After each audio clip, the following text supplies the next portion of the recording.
कि 22 जनवरी के दिन अयोध्या के राम मंदिर में प्रभु श्री राम की प्राण प्रतिष्ठा होने वाली है, जिसके लिए अयोध्या नगरी को दुल्हन की तरह सजाया गया है और देश विदेश से लाखों श्रद्धालुओं का झुंड अयोध्या पहुंच चुका है। लेकिन प्राण प्रतिष्ठा से पहले रामराज्य अयोध्या में कुछ ऐसी अजीबोगरीब घटनाएं देखने को मिल रही हैं, जिन्हें देख हर कोई हैरान हो गया है और इसे प्रभु श्री राम का चमत्कार कह रहा है। दोस्तों, 500 सालों का संघर्ष, 134 साल लंबा कोर्ट केस और 4 साल तक अयोध्या के हजारों सनातनियों के दिन रात की मेहनत के बाद आखिरकार राम जन्मभूमि मंदिर का निर्माण कार्य समाप्त हो चुका है और 22 जनवरी के दिन 1200 स्तंभों पर खड़े इस भव्य मंदिर में रामलला की प्राण प्रतिष्ठा की जाएगी। लेकिन क्या आप जानते हैं कि जब स्तंभ लगाने के लिए अयोध्या के इन जगहों पर खुदाई चल रही थी, तभी एक ऐसा चमत्कार हुआ जिसे देखकर वैज्ञानिक भी हक्के बक्के रह गए और मंदिर की भूमि पर माथा टेककर जय श्री राम के नारे लगाने लगे। दोस्तों, 5 अगस्त 2020 को करीब 500 सालों के इंतजार के बाद आखिरकार राम मंदिर का भूमि पूजन हुआ और इसके निर्माण कार्य को तुरंत शुरू कर दिया गया।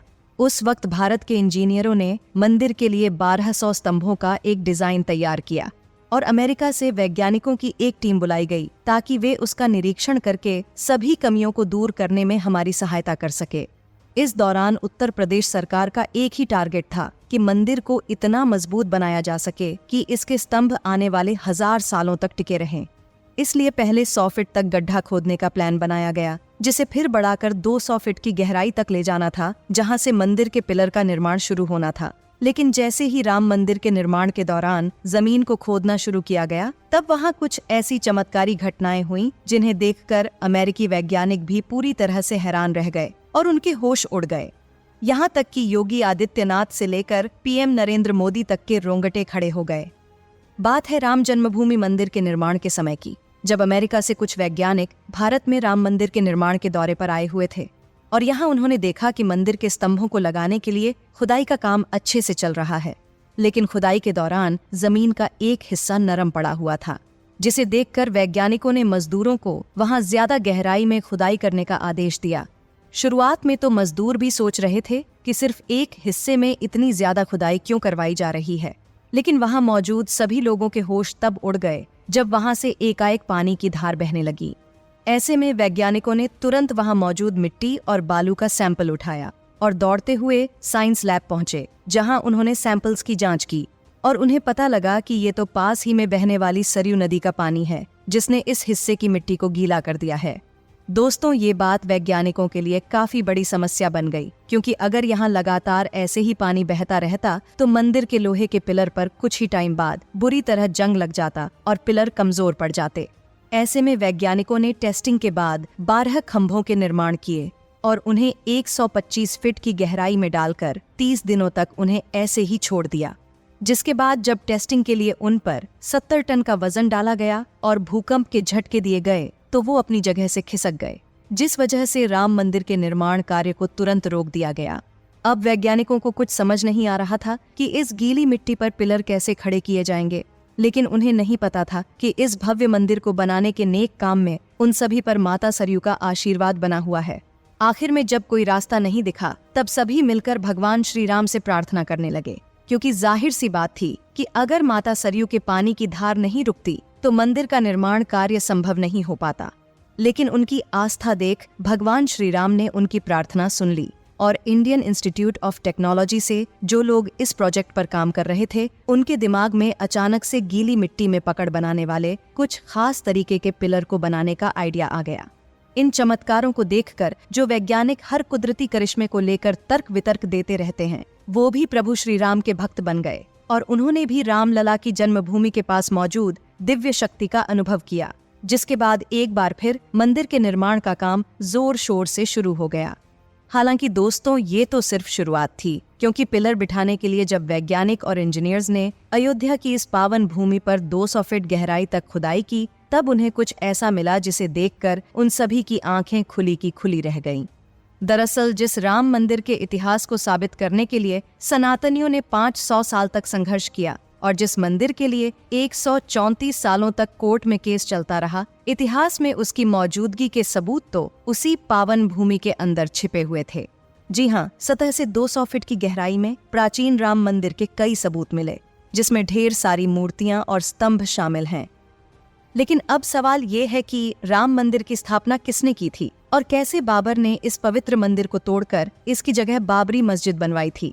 इस रहस्यमय इतिहास के बारे में कुछ ही लोग जानते हैं, लेकिन जब आप इसके बारे में सुनेंगे तो आपकी धड़कनें भी जोर जोर से धड़कने लगेंगी और जुबान से निकलेगा सिर्फ एक ही नाम, जय श्री राम।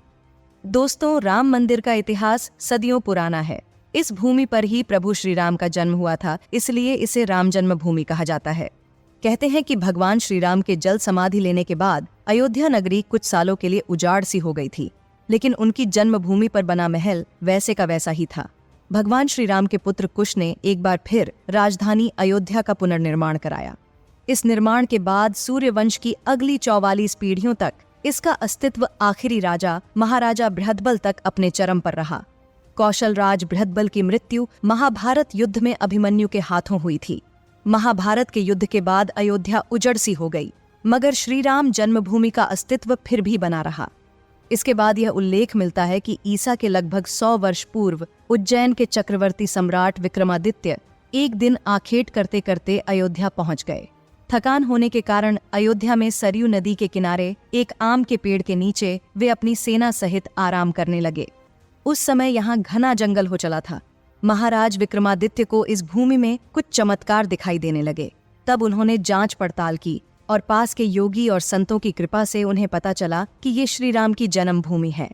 उन संतों के निर्देश से सम्राट ने यहाँ एक भव्य मंदिर के साथ ही कूप, सरोवर, महल आदि बनवाए। कहते हैं कि उन्होंने श्रीराम जन्मभूमि पर काले रंग के कसौटी पत्थर वाले 84 स्तंभों पर विशाल मंदिर का निर्माण करवाया था। इस मंदिर की भव्यता देखते ही बनती थी। यहाँ पर अद्भुत राम मूर्ति को स्थापित किया गया था। विक्रमादित्य के बाद के राजाओं ने समय समय पर इस मंदिर की देखरेख की। 14वीं शताब्दी में हिंदुस्तान पर मुगलों का अधिकार हो गया और उसके बाद ही राम जन्मभूमि और अयोध्या को नष्ट करने के लिए कई अभियान चलाए गए, जिसके बाद 1527 में इस भव्य मंदिर को तोड़ दिया गया और उसकी जगह बाबरी ढांचा खड़ा किया गया। कहते हैं कि मुगल साम्राज्य के संस्थापक बाबर के एक सेनापति ने अयोध्या में श्रीराम के जन्म स्थान पर स्थित प्राचीन और भव्य मंदिर को तोड़कर एक मस्जिद बनवाई थी। तब से लेकर पिछले 500 सालों से मुगलों द्वारा हथियाई हुई इस पावन भूमि को वापस पाने का संघर्ष चलता रहा और आखिरकार 2019 में 42 दिनों की सुनवाई के बाद सुप्रीम कोर्ट ने राम मंदिर के पक्ष में अपना फैसला सुनाया। फिर 5 अगस्त 2020 के दिन राम जन्मभूमि मंदिर के लिए भूमि पूजन किया गया और महज 3 सालों में उत्तर प्रदेश सरकार ने राम मंदिर का निर्माण पूरा करवा लिया है। अब 22 जनवरी 2024 को मंदिर के गर्भगृह में रामलला की प्राण प्रतिष्ठा की जाएगी और 24 जनवरी के दिन राम जन्मभूमि मंदिर का उद्घाटन होगा। दोस्तों, राम मंदिर के निर्माण से जुड़ी एक रोमांचक बात यह है कि मंदिर के गर्भगृह के ठीक 200 फीट नीचे एक टाइम कैप्सूल रखा गया है। अब आप सोच रहे होंगे कि ये टाइम कैप्सूल क्या होता है, तो आपको बता दें कि ये खास तरह का मटेरियल से बना कंटेनर होता है जिसमें हर तरह के मौसम को सहने की क्षमता होती है और ये अपने अंदर मौजूद सामान को सदियों तक बचाए रखता है। और राम मंदिर के नीचे रखे गए टाइम कैप्सूल में एक ताम्रलेख रखा गया है। इस ताम्रपत्र पर मंदिर के संक्षिप्त इतिहास की तारीख, भूमि पूजन करने वाले मुख्य अतिथि, उपस्थित विशिष्ट जन का नाम, निर्माण की शैली और वस्तुओं का नाम लिखा गया है।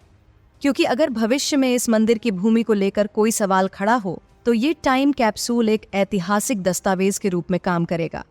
आपको बता दें कि 2011 में पीएम मोदी ने महात्मा मंदिर के नीचे और 1973 में इंदिरा गांधी ने लाल किले के नीचे ऐसा ही टाइम कैप्सूल डाला था। तो दोस्तों, आज के लिए बस इतना ही।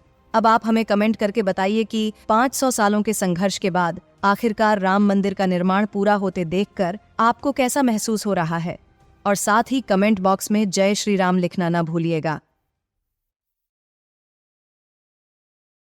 दोस्तों, बढ़ती ठंड के साथ ही चंद दिनों में 2023 खत्म होता जा रहा है, लेकिन ऐसे में 2024 की बहुत सी ऐसी बातें हैं, या आसान शब्दों में कहें तो भविष्यवाणी